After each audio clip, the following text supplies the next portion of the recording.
Oi, sou o Gabriel Piauí, professor e defensor das crianças, e no vídeo de hoje eu vou mostrar para você um plano.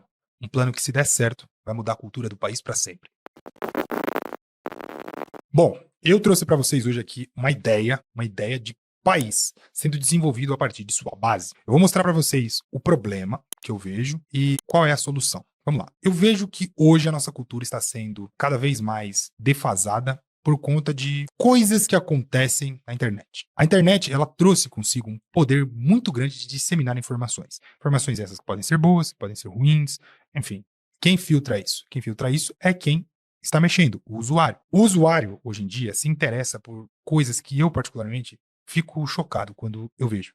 Quando eu vejo que o debate público é Virgínia, sabe, coisas nesse sentido, eu realmente fico muito entristecido. Eu penso, nós estamos pobres de espírito, nós estamos pobres de propósito, nós estamos pobres como nação, como pessoas, enfim. E aí, quando eu vejo, através da internet, músicas, as músicas do momento. Cara, as músicas do momento produzidas no Brasil são lixo. Se você traduzir as músicas produzidas lá fora, e que são as músicas do momento lá fora, também são um lixo. Tudo tá um lixo. E como a internet conectou o mundo todo, a gente consome lixo do Brasil, lixo dos Estados Unidos, lixo de alguns países da Europa, lixo o tempo todo. Até na Ásia, da Ásia a gente recebe lixo. Principalmente com essa ascensão do K-pop, essa cultura coreana americanizada, tá uma porcaria. Beleza? Tá uma porcaria. E quem são as pessoas que mais consomem esse tipo de conteúdo? São os jovens. Que jovens? Os jovens que ficam em casa sem fazer absolutamente nada depois da escola. O jovem hoje ele tem dois caminhos. Ou ele estuda de manhã, volta para casa à tarde e fica mexendo na internet, no celular, ou ele estuda à tarde e a manhã dele é no celular mexendo na internet. De qualquer maneira, o jovem está exposto.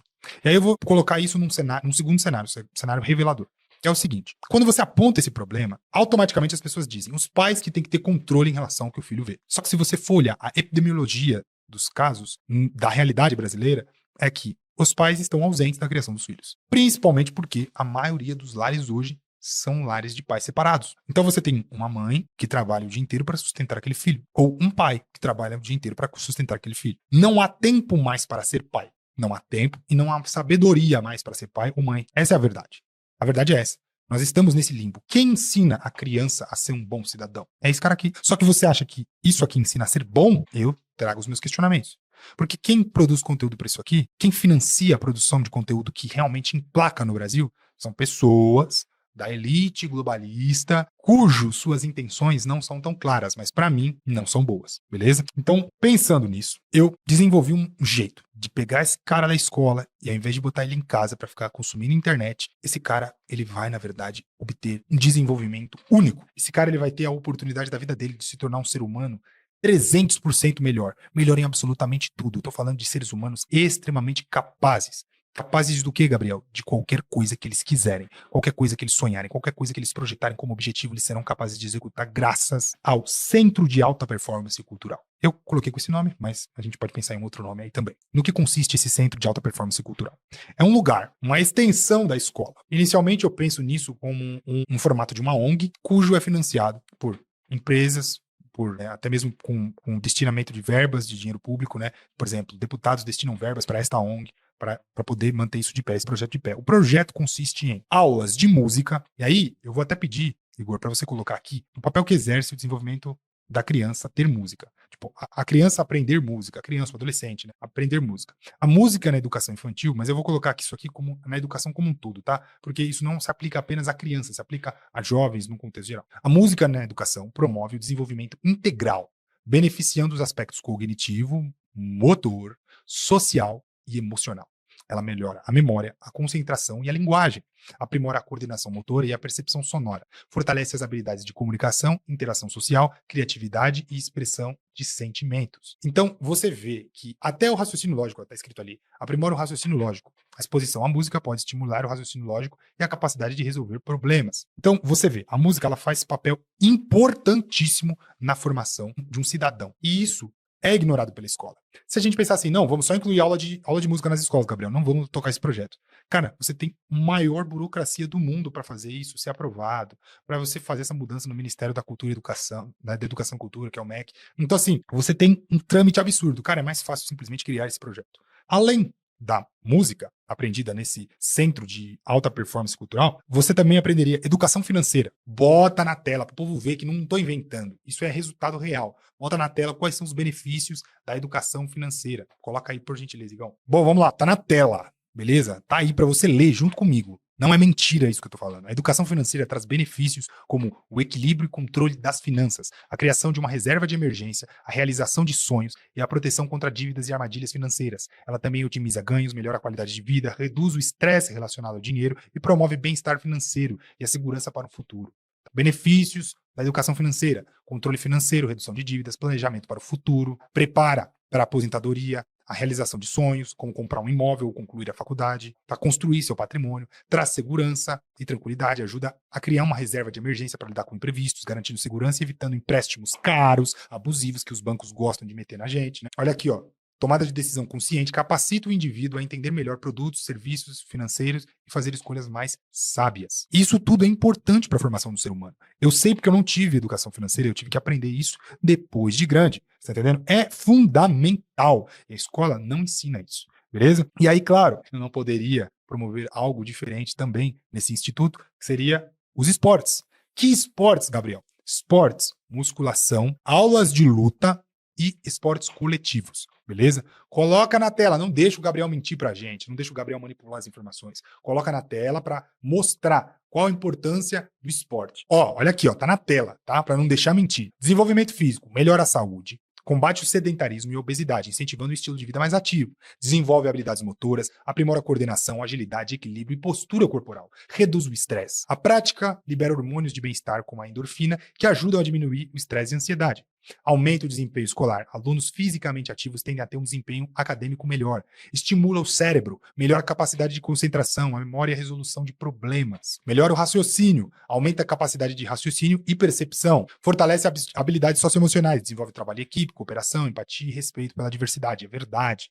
Promove a cidadania, ensina valores como responsabilidade, disciplina e a lidar com vitórias e derrotas, além do que lidar com regras também. E aumenta a autoestima. Ver o próprio progresso e contribuições para o time, vencer e tal, aumenta a autoconfiança. Então você percebe, o esporte ele é fundamental e ele é pouco aplicado nas escolas. Você tem uma aula de educação física, quando tem aula de educação física, é uma ou duas aulas na semana só, e quando tem, é aquela coisa do tipo, tá a bola, rola a bola aí. Não tem lição por trás daquilo que está sendo ensinado. Os meninos jogam futebol, as meninas ficam com um cantinho da quadra, se tem menina ativa, é batendo uma bola de vôlei, fazendo, né? Isso é o resumo da educação física escolar. Então, sim, a gente precisa dar atenção, a gente precisa de seres humanos fortes, capazes, confiantes, hábeis, fisicamente dispostos a ir à luta, a vencer, entende? Então, o esporte ele se faz extremamente fundamental por conta disso. Outra parte importante é a aula de linguagem. Quando eu falo de aula de linguagem, o que eu quero dizer? É português? É uma espécie de aula de português, sim, só que um pouco mais aplicado. A maneira como se escreve, como se fala, como se lê, né? O conhecimento de novas palavras. A gente busca nessa aula de linguagem que o jovem, que o adolescente, ele enriqueça o seu vocabulário. É por isso que eu vejo com extrema importância. Por quê? Porque eu acho que só tem como você ter boas ideias, só tem como você ter uma cognição legal quando você sabe o seu português, quando você sabe se expressar, quando você conhece as palavras. Não tem como se expressar sem conhecer as palavras. É isso. Eu vejo dessa maneira. Entende? Você pode ter vários problemas para se expressar ao longo da vida, mas o pior deles é não saber traduzir seus sentimentos, suas ideias com palavras. Isso é péssimo. E aí entra uma outra aula importantíssima, que é a aula de retórica. Bota na tela aí os benefícios da aula de retórica. Eu, por exemplo, para mim seria a melhor coisa do mundo ter aula de retórica. Você vê que eu sou um cara muito prolixo, às vezes eu dou uma volta muito grande para expor uma ideia. Né? Faltou aula de retórica para mim. Mas nem por isso eu deixo de reconhecer a importância disso, tá? A aula de retórica melhora na comunicação e na argumentação. Te dá uma expressão mais clara, ensina alunos a organizar o pensamento e expressar ideias de forma clara, precisa e persuasiva. Argumentação complexa. A prática desenvolve a argumentação de maneira mais complexa e fundamentada, aprimorando a capacidade de defender um ponto de vista. Desenvolvimento de habilidades cognitivas. Pensamento crítico. Isso aqui é importantíssimo na formação do cidadão. A retórica incentiva o pensamento crítico ao analisar discursos e identificar estratégias de persuasão utilizados por outros. Então você já vai pegando os caras na malandragem. Ih, esse cara aí é falastrão, não confio nele não, viu? Sabe por que você não confia? Porque você já sabe o que o cara tá falando, como que ele tá falando, o que ele tá usando, qual a estratégia do discurso dele. Você passa a se tornar um pouco mais cético em relação a promessas, tá? E isso aqui, por que nunca foi implementado nas escolas? Porque é óbvio, É óbvio que se você tiver pensamento crítico, você não vai votar em um bando de bunda mole que fica se promovendo por aí, tá? Capacidade de persuasão. Os alunos aprendem a usar diferentes argumentos baseados na razão, emoção e ética para convencer e influenciar os outros. Você imagina o ser humano que a gente está criando, ensinando tudo isso para eles. Não acabou, tá? Nós estamos um pouco abaixo da metade da lista de coisas que eu realmente acredito que são importantes para o desenvolvimento de um cidadão. Só até aqui, nessa parte do vídeo, vocês têm que. Vocês há de convir comigo. Você há de convir comigo, Igor. Isso aqui já forma um super cidadão. Isso aqui já mostra que o cara ele vai ser diferenciado quando ele passa por tudo isso diariamente. Veja bem, eu coloquei aqui um asterisco em cima de músicas com instrumentos clássicos, né? Além da aula de música, você introduzir esses instrumentos clássicos na música. Eu sei que são pontos diferentes da coisa, mas eu quero deixar aqui destacado que essa instrumentalização clássica traz para si benefícios ainda mais aprimorados. Além do que, faz o jovem de hoje, conhecer instrumentos que originaram toda a música que ele conhece hoje, só que de maneira prática. Eu tenho alunos que não sabem o que é um violoncelo. Você provavelmente que estava nesse vídeo talvez não saiba o que é um violoncelo. Isso é muito, muito ruim. Muito ruim quando você não conhece as coisas, sabe? Quando você nunca viu uma harpa na sua vida. O que é uma harpa? Eu acho importante. Eu acho importante que o jovem em desenvolvimento conheça várias coisas. E o que está em baixa hoje em dia? Coisas do passado. Coisas do passado não estão em alta. Hoje se fala muito daqueles efeitos de voz, como é que é o nome daquilo? Autotune. Fala muito de autotune, fala muito de essas coisas aí, de apertar botão, fazer beat. Né? Fala-se muito disso, mas não se fala desses instrumentos antigos. Qual é a diferença de um piano para um teclado, para um órgão? Sabe? A criança já viu um órgão na vida? Então você vê. É por aí que eu quero trabalhar. Imagina um cidadão recebendo essa atenção, esse cuidado, em sua fase mais importante, sua fase mais crucial, a fase de formação. Olha só o que. Isso aqui é projeto de país, meu irmão. Você não tá entendendo a grandeza disso, tá? Vamos lá. Artes. Ele teria aulas de artes. Mas que artes, Gabriel? O que ele ia aprender nessas artes? Ele aprenderia a valorizar as artes manuais. O que são as artes manuais? Sim, eu ia botar adolescentes para esculpir, adolescentes para fazer artesanato em argila, em certos tipos de materiais que fossem possíveis ele esculpir. Qual que é o meu objetivo com artes? Né? Não só esculpir, mas pintar quadros com propósito. Quais são esses propósitos? O que eu vejo por trás disso? Eu vejo que nós conseguimos, através da arte, ensinar conceitos do que é belo, do que é feio. Nós conseguimos criar novos símbolos nacionais, símbolos baseados em tudo que eles aprendem ali. Você tá entendendo? Então, por exemplo, o dia que eu chego numa aula de artes e falo, hoje nós vamos exprimir através da arte, da pintura em quadros, o que vocês entendem que é o esporte na vida de um cidadão? Pronto, aí a criançada, a molecada, vai lá começar a pintar no quadro e pôr o que ela vê. Vai ter gente que vai simplesmente desenhar uma bola em tinta? Vai. Mas vai ter gente que vai mostrar ali a sua aspiração artística e construir através de uma pintura um símbolo. Ou através de uma escultura mesmo, exprimir ali a sua capacidade artística também. Então você vê, ele é um projeto muito grande e muito amplo. Quando se fala de arte, se fala de todas essas coisas. Além do que, eu gosto de deixar bem claro que essa parte é fundamental. Principalmente para uma pessoa em formação. Isso aqui vai deixar muita gente, mas muita gente revoltado comigo, tá? Mas eu vou ter que falar assim mesmo. Existe sim o que é feio, existe sim o que é belo. E a gente tem que parar de relativizar isso. O que é belo? Cara, o que é belo não é discutível. É claro aos olhos. Você olha e você fala, nossa, é bonito. O que é feio também é claro aos olhos. Não é discutível. Você olha e fala, isso é feio. Ponto. O que aconteceu com o passar do tempo? Para não excluir, para tentar enquadrar, para tentar ali, né, passar um pano para as coisas feias que acontecem, e até mesmo, vou ser bem sincero, para gente feia, para pessoas feias, para seres humanos feios, foi relativizado o que é feio, o que é bonito. E a arte, ela tem um papel fundamental nisso. Então, quando você pede para alguém desenhar algo belo, algo bonito, uma imagem de algo bonito, a pessoa ela não pode desenhar trevas. Porque trevas é feio. E o papel da arte ensina justamente isso também. Cara, desculpa, tem muita coisa aí feia que a gente vê, que, principalmente nos covis de esquerdista. Nos covis de esquerdista, a gente vê muito isso. A gente vê, tipo, gente nitidamente feia, que são vistos como divos, lindos, sabe? Você tá linda, você tá maravilhoso. Não tá, não tá. E é papel da arte mostrar, ó, tá vendo isso aqui? Isso aqui é uma porcaria. Nunca vão por esse caminho. Isso aqui é feio. Isso aqui é nada a ver. Isso aqui é brega. Sabe? Cara, uma coisa que eu pego muito, esquerdista é tudo assim, né? Fora do padrão, nas vestes e tal. Eles se vestem de um jeito brega, de um jeito feio, entendeu? Tipo, descuidados, relaxados, com autoimagem. Isso tudo é condenado em relação ao que é belo nas artes. Só que as artes foram relativizadas ao longo dos anos pelos próprios esquerdistas. E isso foi se perdendo. A gente precisa resgatar.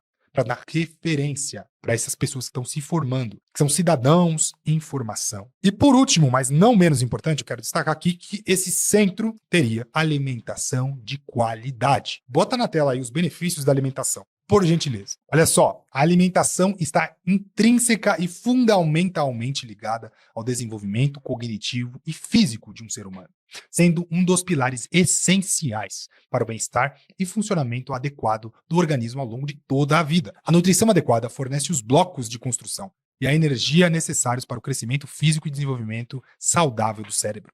Nós estamos falando aqui, galera, e isso aqui tem até estudo que mostra que a alimentação, ela fundamentalmente está ligada ao desenvolvimento cognitivo e físico de uma pessoa. É basicamente o que está dizendo. Implica dizer que, se você comer mal, você não vai desenvolver o seu potencial máximo físico e cognitivo. Literalmente, olha só o que eu vou falar. Literalmente, se você não comer direito, você vai ficar burro e não vai crescer, tá? Basicamente o que eu estou dizendo. E é provado, através de estudos, que a ingestão de proteínas, por exemplo, é fundamental para o desenvolvimento cognitivo. Como é que você vai esperar que uma criança periférica, favelada, tá? Falando aqui na linguagem em português, claro, vai consumir a quantidade de proteínas necessárias de fato? Como é que você garante isso enquanto Estado? Se você colocar a proteína na escola, se você fornecer de alguma maneira proteína em pó para a criança, para garantir que ela vai consumir essa proteína na sua formação. É só assim que você garantiria. Mas isso vai acontecer? Não, distante de acontecer. Então, dentro dessa minha ideia, desse local, né, desse centro de desenvolvimento de cidadão, cara,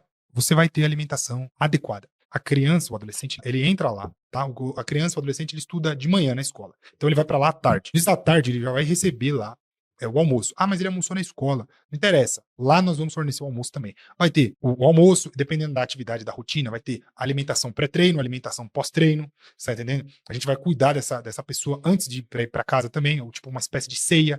Aí, mas vai chegar em casa e vai comer de novo. Ótimo, maravilha, mas se não comer, já tá alimentado também. Entendeu? Essa é a ideia. A gente tem que se preocupar do máximo aos mínimos detalhes, porque nós não estamos falando de um programinha para botar o filho vagabundo para jogar bola. Nós não estamos falando disso, nós estamos falando de um programa pensado em cada detalhe para desenvolver o ser humano ao seu potencial máximo. E nós podemos ir além nessas ideias, tá certo? Nós podemos ir além. Eu fiz um cálculo básico, tá? Nós precisaríamos ali de, sei lá, uns 3 milhões, tá?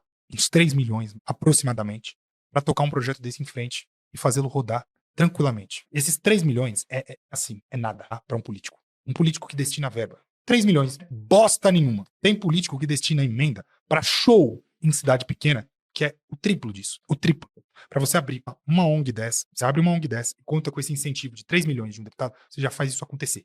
Já bota para acontecer. Contrata profissionais, arruma um ambiente, os equipamentos, as coisas, tudo para funcionar num padrão. Existe um plano, tá? Aí esse plano eu não trouxe, porque é um desenho de mais ou menos, um esboço de mais ou menos o que precisa para cada unidade, para padronizar essas unidades, para fazer esse projeto ser tocado em frente. Cara, não é muita coisa, mas ao mesmo tempo é. Então, sim, exige dinheiro, mas depois que você faz, depois que você tá com a estrutura completa, cara, é só tocar. É só pagar os profissionais e os mantimentos, né? Uma manutenção de um eventual bola que furou, que estourou, de um equipamento da academia do local, da alimentação das crianças, tá entendendo? Materiais, argila, algumas coisas para elas esculpirem, né? Os instrumentos musicais, inclusive, são as partes mais caras, né? São as partes mais caras do projeto, pra vocês terem noção. Então, eu tô falando de um projeto que você fala assim, não, Gabriel, você é louco. Isso aqui não é Brasil, não, mano. Se esse projeto seu é Suíça, se esse projeto seu aqui no Brasil é tão utopia quanto o comunismo. Você tá entendendo? Mas não é. É totalmente possível. E por isso é revoltante. Porque ninguém nunca pensou nisso, ou se já pensou, nunca se dispôs a fazer isso. Então, eu tô vindo a público falar sobre isso. Quem tá dando valor para isso aqui que eu tô falando,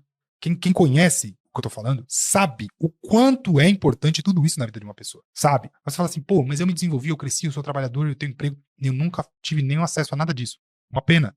Mas se você tivesse, eu te garanto, você seria anos-luz melhor. Você estaria muito à frente de qualquer pessoa que não teve isso. Eu te garanto. Beleza? Coloca nos comentários pra mim o que você achou desse projeto. Se você tem alguma sugestão, se eu deixei passar alguma coisa. É uma ideia em aberto, tá? É uma ideia em aberto. Eu só sou um cidadão, membro da sociedade civil, que está dando suas ideias, beleza? Não tem nada pronto, não tem nenhum projeto encaminhado. Mas, com fé, um dia nós poderemos ver essas unidades de centro de alta performance cultural no Brasil. Deixa aqui nos comentários sua ideia, fala se você gostou, se você não gostou, se você tem uma sugestão melhor, curte esse vídeo, se inscreve no canal, que eu vejo você, hein? Eu vejo você no próximo vídeo. Não vai deixar de conferir o próximo vídeo. Até mais!